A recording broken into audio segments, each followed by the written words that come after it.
Suspect sheet హోల్డర్లకు పోలీసుల counselling, శ్రమదానం ద్వారా సామాజిక మార్పుకు శ్రీకారం.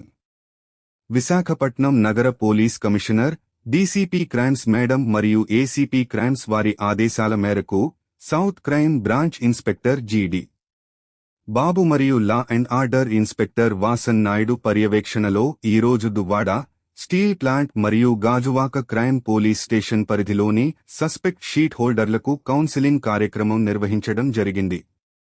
ఈ కార్యక్రమంలో south crime branch inspector GD Babu, Harikrishna, Duvvada SI Shri Sattibabu, steel plant SI మరియు సంబంధిత పోలీస్ సిబ్బంది పాల్గొన్నారు.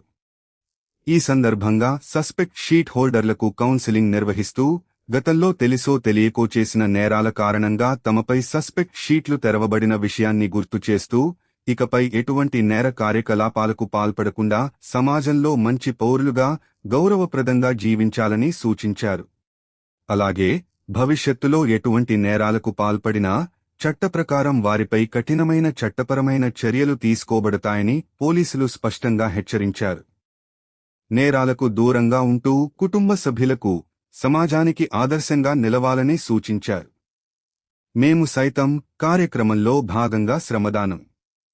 కౌన్సిలింగ్ అనంతరం మేము సైతం కార్యక్రమంలో భాగంగా పోలీస్ సిబ్బంది మరియు సస్పెక్ట్ షీట్ హోల్డర్లు కలిసి శ్రమదానం కార్యక్రమంలో పాల్గొన్నారు. ఈ సందర్భంగా పరిసర ప్రాంతాలను శుభ్రం చేసి ప్రజలకు పరిశుభ్రతపై అవగాహన కల్పించారు.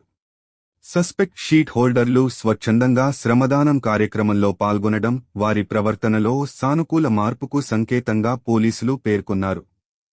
ఇకపై కూడా నేరాలకు దూరంగా ఉంటూ సమాజహిత కార్యక్రమాల్లో పాల్గొని మంచి పనులు చేస్తూ గౌరవప్రదమైన జీవితాన్ని కొనసాగించాలని వారికి సూచించారు. నేర నియంత్రణతో పాటు నేరాలకు పాల్పడే వ్యక్తుల్లో మార్పు తీసుకురావడం, వారిని సమాజంలో బాధ్యతాయుతమైన పౌరులుగా తీర్చిదిద్దడం పోలీసుల ప్రధాన లక్ష్యమని అధికారులు తెలిపారు.